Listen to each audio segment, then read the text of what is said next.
guns are coming from. When you find out where these guns are coming from and trace them back to the owner, those people should be prosecuted to the fullest extent of the law. This is real police work. They don't want to do real police work. They rather bother the prostitute or the jaywalker or the person who's not riding and homicides with no kind of result. Nobody knows who did anything. So what are police for? Just to report on the news after somebody's dead? That's not police. That's not police work. Why don't you prevent some of these shootings or some of these deaths that's going on in the community? Then I can say you're putting your life on the line and you're doing some real police work.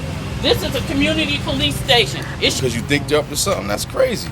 Everybody, they think every kid walking around New Haven is up to something. These dudes just came from school. But I guarantee you, if they were standing down at that corner, they'd be labeled as drug dealers. It's ridiculous, man. I mean, part of the argument that this guy's making is that he is before they perpetrate. What's your response to that? That's not. If everybody is a suspect, yeah, you might look up and get somebody who's really doing something. But what is that fair to the 20 or 30 other guys that you stopped that weren't doing anything but walking down the street? That's not being preventative. This is preventative. Find out where these guns are coming from. That's preventative. I'm pretty sure your single car, I guarantee you're gonna catch some people with some drugs or guns. They might be white, they might be black, they got something illegal in the car. But what about the 30 people you stopped that weren't doing anything? That's right. Being harassed. Is that worth it for the one? That's not police work. That's a Gestapo. Yes, sir. Yes, sir. Yeah. Cop's job. That's what we got court. We get to the day where police officer's job is his job is to put people in jail. Somebody needs to read his job description to him and let him know that's not what you're out here for. I'm a taxpayer, so I don't want no cops messing with me because of where I live or because of the people that I choose to call friends.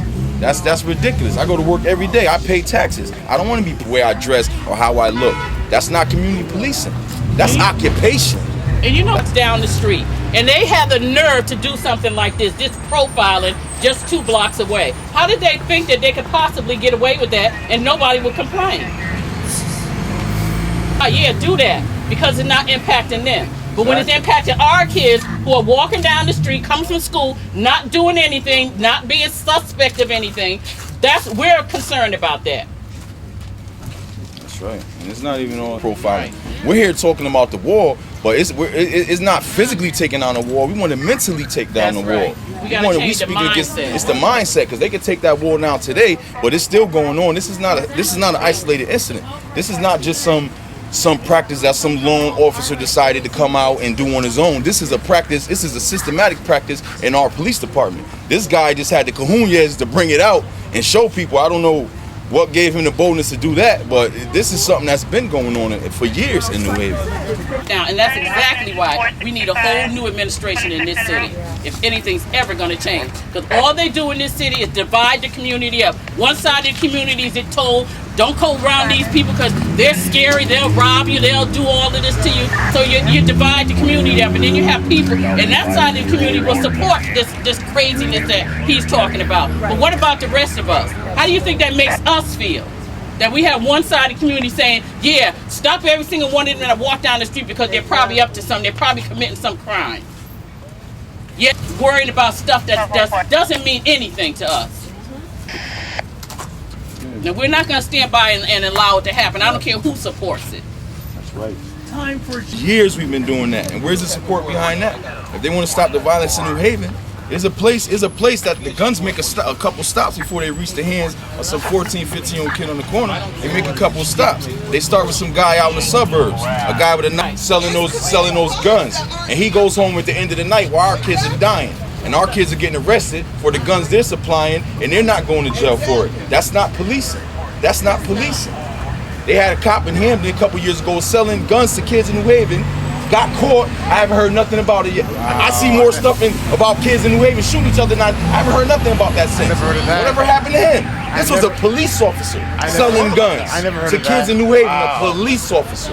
Where is this man? Where is the outrage for the community? And I bet you the kids who shot are probably in jail right now. Nonsense. I went to parties in Yale and seen cocaine and heroin and stuff laid out on the table. Nah, I bet you. And they ain't thinking about none of this. That having put up. Keep an eye on. That's his perspective. If we have an officer like this who's still living in the 50s and the 60s and telling these officers that you have to watch out for this one and that one and that one because they're probably up to something, that's a grave concern to us. because you might be picking out kids who are not doing a thing and making criminals out of them. Just because you told these officers to look out for these kids, interact with these kids, find out what they're up to. He made a statement like they're standing in the corners. They're too organized. They got to be a gang. What's organized about standing in the corners? Culturally, we've been doing that all our life. So what's new about that? But because you're standing in the corner, you got to be a gang now organizing to commit some crimes? That's crazy. That's insane. The father and siblings getting away with doing all kinds of crimes, be it petty or otherwise. They're not being profiled, and therefore nobody's watching them and going to pay no attention to what they're doing or saying. And they do. And anybody else.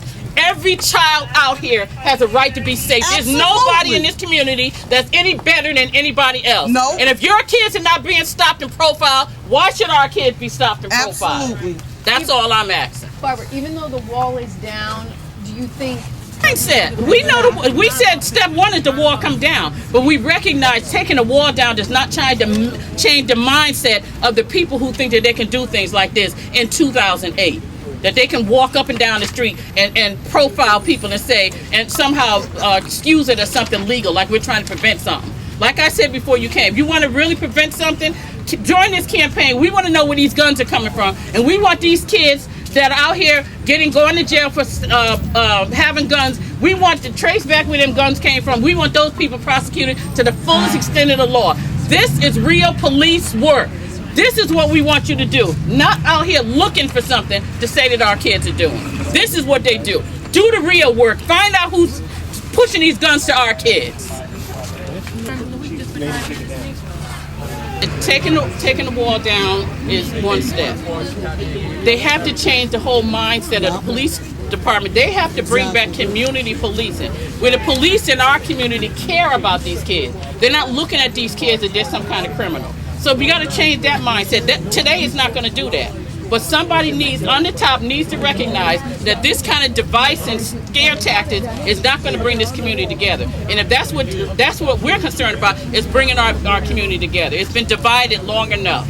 And we've been living by scare tactics much too long. It's time to bring this community together. This information was kept confidential inside the police department just so they could build cases and just... They have their little booklets where they write down stuff and conjure up cases for people. That's not what bothers me. It bothers me the whole mindset of what this department has come from. It's moved from community police and being a part of our community, trying to talk to the kids and interact with the kids in a positive way, and it's just come down to this occupation. Whereas these guys that they're targeting, they know some of their history. So that doesn't seem like the sort of standard profiling to me. But they're saying that just because someone has had a negative interaction with the police, they call that as we know these guys. No, just because they had a negative experience with the police doesn't mean you know anything about it. I've had a negative experience with the police because I speak out about what they do. So that, they might have me on the wall as some kind of a dangerous person just because I speak out. I'm not doing anything criminal. I'm doing something this whole community should be doing. And speaking out and not allowing this stuff to continue to happen. I'm about rebuilding this community. I remember when New Haven was a beautiful community. Everybody knew each other in the community. That's why people can go around and shoot each other and fight with each other. We need to be about bringing this community back together. And this kind of tactic is not going to do it. Talk to the kids. They have programs for the kids. They have jobs for the kids. This is community policing.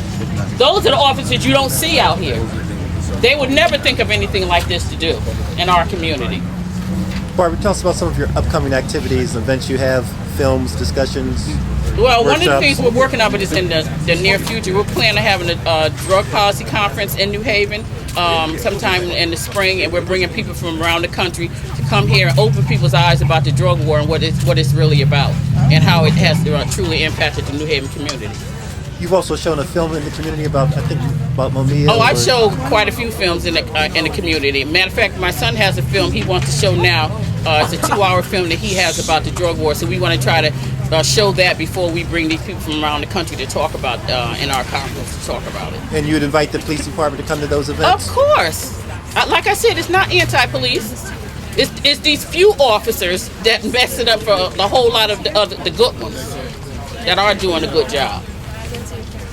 Barbara Fair being anti-police. No, it's not. I have a lot of officers who I'm very good friends with, very dear friends with. My uncle was a police officer, so it's not about that. It's about these officers who want to keep our community divided. Because when you do that, you keep these kids fighting each other. You're not working on anything to bring the community together. I don't know, because I've talked to him, and the times that I've talked to him, I thought maybe I made a little impression upon him, but I really don't. I think he has an agenda, and he's not going to be sidelined or changed from that agenda by the opinions of the people in the community. So I don't even waste my time talking to him anymore, because I don't think it's getting through to him.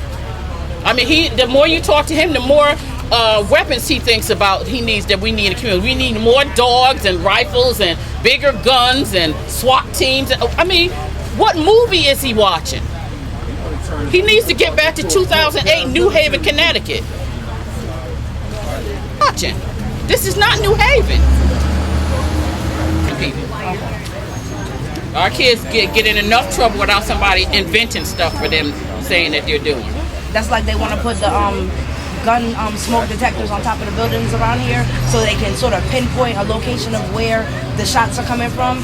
Well, maybe if y'all stop them. Whether it be out of the communities, these are youth that have had run-ins with the law in the past, but are not necessarily guilty of any crimes today. These are just youths that they're familiar with because they've been in trouble with the law. And anyway, but you think it's improper and inappropriate for them to have them? Bigger than that, it's a problem. We don't want to just remove the wall physically, we want to remove it mentally. We want to stop racial profiling in New Haven. We want to prevent things where we have this Gestapo type of police tactics where we run the risk of kids being hurt, drugs being planted on kids, and that's what we're protesting. Not good police work. We're not protesting that. Right, because we got a statement from the police chief who says, it's good police work to keep an eye on people who you think might cause trouble in the community. Yeah, I mean, they might say that I might have caused trouble in the community. I mean, if you look back far enough, my 10 years, I have a past too.